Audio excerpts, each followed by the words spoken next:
Next video. In this video I will show you how to do digital ink recognition on React Native's new architecture for iOS. I have already done it for Android, so this video will be for iOS. In case if you don't know what digital ink recognition is, you can go through this sample documentation. So here you can use any language you want. For the first demo I am using English, so if you see for English it is EN. So if you I'll just see this. So here is the language code. So if I show you my code quickly, here you can see that inside my Swift file I have hard coded the language code, but if you want you can send this from React Native side as well. And if I quickly show you the output, I have this canvas. Actually this is an image view, and if I try to draw something here, as you can see I'm drawing high. And now if I click on, I have already downloaded the TensorFlow Lite model, and if I click on recognize, here you can see it is recognized high. Okay, now suppose I want to use some other language model, so you can use whatever language you want. So you just require the language code.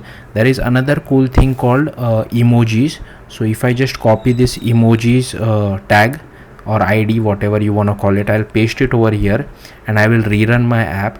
Now what will happen is that if I draw something on like an emoji on my image view or a canvas, and if I click on recognize, it will recognize that particular thing for me. But before you click on recognize, you will have to download that TensorFlow Lite model. So first you will have to click the download button. So my app is building, but by the time what you can do is you can also open this documentation, because we will be creating a Fabric native component. Everything which you saw on the screen, like those buttons, those image views, are native UI components. Those are not React Native components, and I will be copying a lot of code from this documentation. That's why it's better you keep this documentation handy. So hopefully my output is ready now. So once it is ready, I'll quickly show you the console as well. So as you can see I am using a new TensorFlow Lite model, right? Like this emoji model. So the first thing what I have to do is I will have to click on the download button. I have clicked on it, and here you can see the download was success. If you want you can display this inside a label as well, so that it's better understandable to the user. I will draw some emoji. So I'll just draw the smiley one, and if I click on recognize now, here you can see it is able to recognize this. If you want you can play around with shapes as well. So if I copy this language ID and I'll paste it over here, I'll run it. Hopefully this should be pretty quick.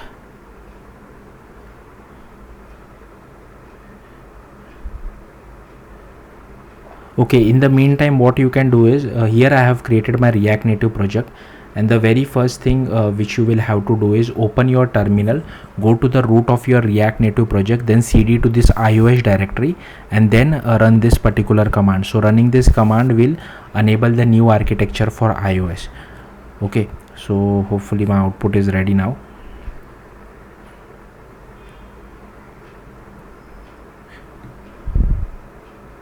So the output might look a little weird to you because I'm running it on my iPad device. So here firstly I'll click on the download button. So here you can see it has downloaded the model for us. Now if I draw some shape, I will draw one rectangle. I'll click on recognize, and here you can see it has recognized rectangle. If you want to clear this canvas, you can just click on the clear button and it will clear it, and you can draw something. So let's get started.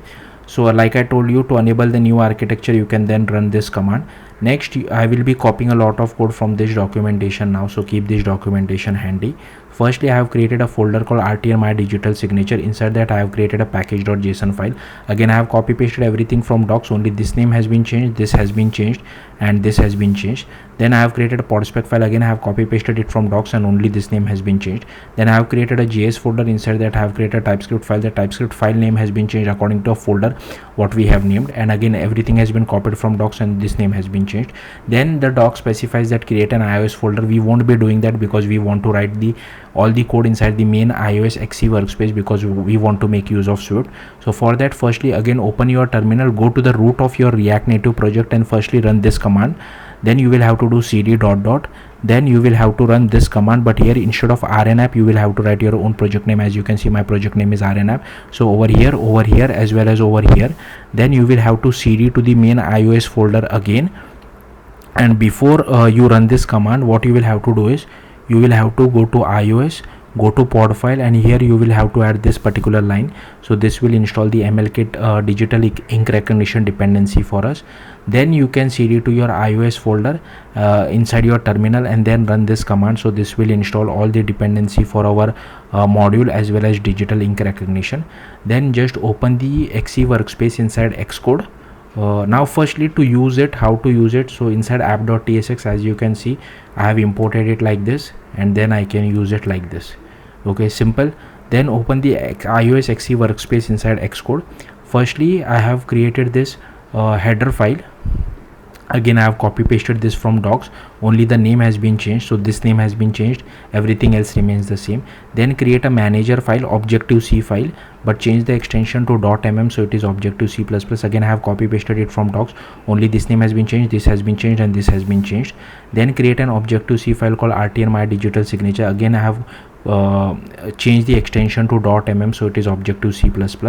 Again, I have copy pasted this. So before this, just create a Swift file called My Digital Signature. Xcode will ask, do you want to create a bridging header? Click yes. Then coming back to this, so as you can see, again I have copy pasted it from doc. This name has been changed, this and this name has been changed, and this should be a bridging header name. As you can see, my bridging header name is rnapp, and this I have imported because we are writing the code inside the main iOS folder. Then this has been copied from docs, only this name has been changed and this name has been changed. This has been copied from docs and this name has been changed. Here we are referencing our Swift file. This has been copied from docs and only this name has been changed. This has been copied from docs, and here I am creating a UI screen bound so that I can assign the width and height to our main UI view. Here we are initializing our Swift file, and then here we are just adding it to our view. And again, this has been copied from docs, only this name and this name has been changed. Then you will have to create a file called stroke manager, like Swift file. Just copy paste this code. I have copy pasted it from the documentation, like the entire stroke which we draw as well as the TensorFlow model which we download. On click of the download button, as you can see over here, it has the entire code for it. So I will simply scroll through this. You can just pause the video and download the code wherever you feel like. Okay, even I am not really good at it explaining, so that's why I'm not explaining it. Okay, so this is the entire bit of code. So yeah, that's it. I'll simply scroll up in case if you have missed it.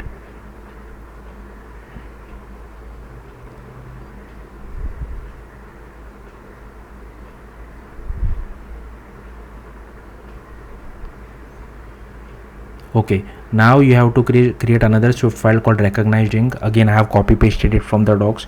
You can do the same. Okay, once this is done, we'll go to our My Digital Signature file. Here I have imported UIKit as well as MLKit. It extends from UI view as well as extends from Stroke Manager Delegate. I have set some width. Here we are creating variable for Stroke Manager.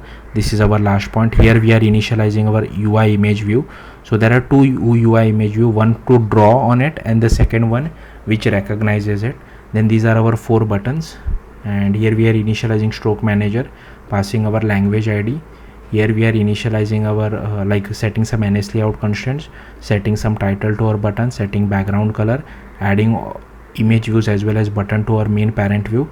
Then here I am assigning some click listener to it. Then here I have set some NS layout constraints, so I'll simply scroll through this. You can just copy paste it. This is boilerplate code which you have to write. And here we are overriding our touch properties from our UI view. Again, I have copy pasted it from docs, so you can do the same thing. Here we are displaying all the messages, like once the TensorFlow Lite has been model has been downloaded, it has been deleted, all that stuff. So if you are using a UI label, you can update the text over here.